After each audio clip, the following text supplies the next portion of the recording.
ನಮಸ್ಕಾರ ಎಲ್ರಿಗೂ. ನಾನು ಇವತ್ತಿರೋದು ಧರ್ಮಸ್ಥಳದಲ್ಲಿರೋ ರತ್ನಗಿರಿ ಬೆಟ್ಟದಂತಹ ಗೊಮ್ಮಟೇಶ್ವರ ಮೂರ್ತಿಯ ಮುಂದೆ ಇದ್ದೀನಿ. ಈ ಗುಮ್ಮಟ ಬಂದ್ಬಿಟ್ಟು 1982ರಲ್ಲಿ ಉದ್ಘಾಟನೆ ಆಯಿತು. ಇದರ ಹೈಟ್ ಬಂದ್ಬಿಟ್ಟು ಸುಮಾರು 39 ಅಡಿ ಎತ್ತರ ಇದೆ. ಇದೇ ರೀತಿ ನಿಮಗೆ ಮುಂಚೆ ನೋಡಿರ್ಬೋದು, ಮುಂಚೆ ಶ್ರಾವಣ ಬೆಳಗೊಳದಲ್ಲಿ ಒಂದು ಗುಮ್ಮಟ ಇದೆ.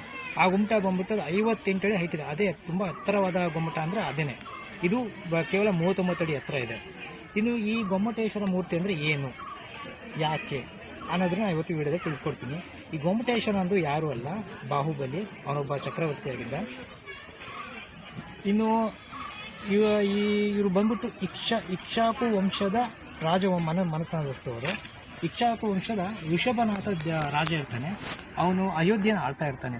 ಅಯೋಧ್ಯೆನ ಆಳ್ಬೇಕಾದ್ರೆ ಅವನು ಒಂದು ಸಭಾಂಗಣದಲ್ಲಿ ಅವನಿಗೆ ಜೀವನದ ಮೇಲೆ ಜೀವಿಸಿ ಬಂದ್ಬಿಟ್ಟು ಅವನು ಕಾಡಿಗೆ ಹೊರಟೋಗ್ಬಿಟ್ಟು ಅವನು ಏನು ಮಾಡ್ತಾನೆ ಅಂದರೆ ಜೈನ ಧರ್ಮದ ಮೊದಲ ತೀರ್ಥಂಕರ ಆಗ್ತಾನೆ. ಅವ್ನು ಜೈನ ಧರ್ಮ ಅಲ್ಲಿಂದ ಶುರುವಾಯಿತು ಅಂತಲೇ ಹೇಳ್ಬೋದು.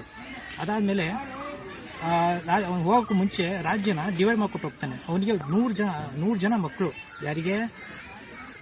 ಋಷಭನಾಥನಿಗೆ 100 ಜನ ಮಕ್ಕಳು. 100 ಜನ ಮಕ್ಕಳಲ್ಲಿ ದೊಡ್ಡವನು ಭರತ ರಾಜ, ಭರತ ಚಕ್ರವರ್ತಿ. ಕೇಳಿರ್ತೀರಲ್ಲ, ಭರತ ಖಂಡನ ಆಳಿದ ಚಕ್ರವರ್ತಿ ಭರತ ಚಕ್ರವರ್ತಿ. ಅವನಿಗೆ ಅಯೋಧ್ಯೆನ ಕೊಡ್ತಾನೆ. ಅದೇ ಥರ ಅವನ ತಮ್ಮನಾದ ಬಾಹುಬಲಿಗೆ ಇದು ಮೌಲಾನಾಪುರನ ಕೊಡ್ತಾನೆ. ಯುವರಾಜ ಬಾಹುಬಲಿ ಮತ್ತು ಯುವರಾಜ ಅವನಿಗೆ ಮೌಲಾನಾಪುರನ ಆಳ್ವಿಕೆ ಮಾಡೋಕ್ಕೆ ಕೊಡ್ತಾನೆ. ಇದೇ ರೀತಿ ಇದೇ ರೀತಿ ಅಣ್ಣ ತಮ್ಮಂದ್ರು ನಡ್ಸ್ಕೊಂಡು ಹೋಗ್ತಾ ಇರ್ತಾರೆ. ಅವರ ಏನು ಸಾಮ್ರಾಜ್ಯ ನಡ್ಸ್ಕೊಂಡು ಹೋಗ್ತಾ ಇರ್ತಾರೆ. ಆಗ ಭಾರತಂಗೆ ಅವನ ಆಯುಧಾಗಾರದಲ್ಲಿ, ಅವನ ಆಯುಧದ ಮನೆಯಲ್ಲಿ ಅವನಿಗೊಂದು ರತ್ನಚಕ್ರ ಸಿಗುತ್ತೆ. ರತ್ನಚಕ್ರ ತಗೊಂಡು ಅವನಿಗೇನೊಂದು ಆಸೆ ಹುಟ್ಟುಬಿಡುತ್ತೆ, ಇಡೀ ಜಗತ್ತನ್ನೇ ಗೆಲ್ತೀನಿ ಅನ್ನೋ ಆಸೆ ಹುಟ್ಟುತ್ತೆ. ಹಾಗಾಗಿ ಅವನು ಜಗತ್ತನ್ನೆಲ್ಲ ಸಂಚರಿಸ್ಕೊಂಡು ರತ್ನಚಕ್ರ ತಗೊಂಡು ಎಲ್ಲಾನು ಇಡೀ ಪ್ರಪಂಚನೇ ಗೆದ್ದು ಬರ್ತಾನೆ. ಬಟ್ ಅವನು ಕೊನೆಯಲ್ಲಿ ಅವನ ಇದಕ್ಕೆ ರಾಜ್ಯಕ್ಕೆ ಬಂದಾಗ ಚಕ್ರ ಬಾಗಿಲು ನಿಂತು ಬಿಡುತ್ತೆ. ಯಾಕೆ ನಿಂತು ಅಂತ ಕೇಳಿದಾಗ, ಅದ್ರ ಬಗ್ಗೆ ಇತಿಹಾಸ ತಿಳ್ಕೊಂಡಾಗ ಅವ್ರಿಗೆ ಗೊತ್ತಾಗುತ್ತೆ ಅವನ ತಮ್ಮಂದ್ರನ್ನ ಯಾರನ್ನೂ ಗೆದ್ದಿಲ್ಲ ಅಂತ ಗೊತ್ತಾಗುತ್ತೆ.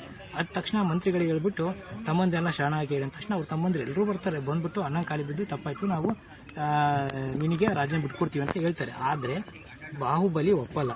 ಅಷ್ಟು ಧೈರ್ಯ ಇದ್ರೆ ನನ್ನನ್ನು ಗೆದ್ದುಬಿಟ್ಟು ನೀನು ಸಾಮ್ರಾಜ್ಯ ಮಾಡು ಅಂತ ಹೇಳ್ತಾನೆ. ಅದಕ್ಕೋಸ್ಕರ ಭರತ ಬಾಹುಬಲಿ ಇಬ್ಬರಿಗೂ ಯುದ್ಧ ಆಗುತ್ತೆ.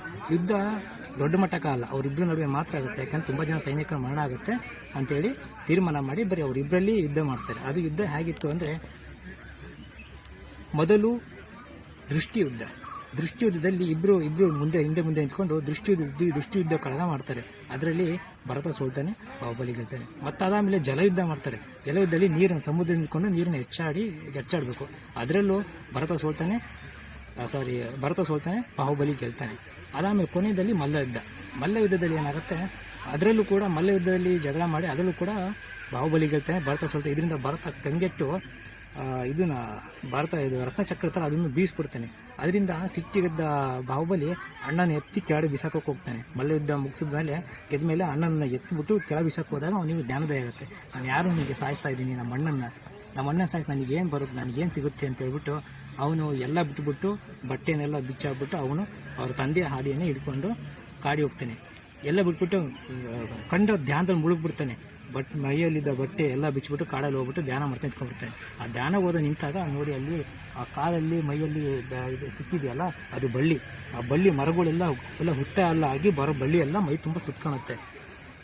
ಇದರ ಬಾಹುಬಲಿ ಈ ರೀತಿ ಆಗ್ತಾರೆ. ಆಮೇಲೆ 24ನೇ ತೀರ್ಥಂಕರ, ಯಾರೋ ಮಹಾವೀರ ಜೈನ್ ಅಂತ ಕೂಡ ಕರೀತಾರೆ. ಯಾಕಂದರೆ 24ನೇ ತೀರ್ಥಂಕರ ಜೈನ ಧರ್ಮನ ಫಸ್ಟ್ ಸೃಷ್ಟಿಯಾಗಿಂದ ಇವರು 24ನೇ ತೀರ್ಥಂಕರ ಆಗ್ತಾರೆ. ಇದು ಇಲ್ಲಿನ ವಿಶೇಷತೆ. ಜೈನ ಧರ್ಮ ನಮ್ಮಲ್ಲಿ ಉದಿಯಾಗಿದ್ದ ಕಾರಣವೇ ಋಷಭನಾಥವರು, ಮೊದಲನೇ ತೀರ್ಥಂಕರವರು. ಅವರ ಮಗನಾದ ಇವರು ಕೂಡ ಬಾಹುಬಲಿಯವರು ದೊಡ್ಡ ಹೆಸರಿನ ಕೀರ್ತಿಯನ್ನು ಗಳಿಸೋಕ್ಕೆ, ಗೊಮ್ಮಟೇಶ್ವರ ಆಗಿ ಇಲ್ಲಿಗೆ ಗಳಿಸೋಕ್ಕೆ ಕಾರಣ ಆಗಿರೋದು. ಧನ್ಯವಾದಗಳು.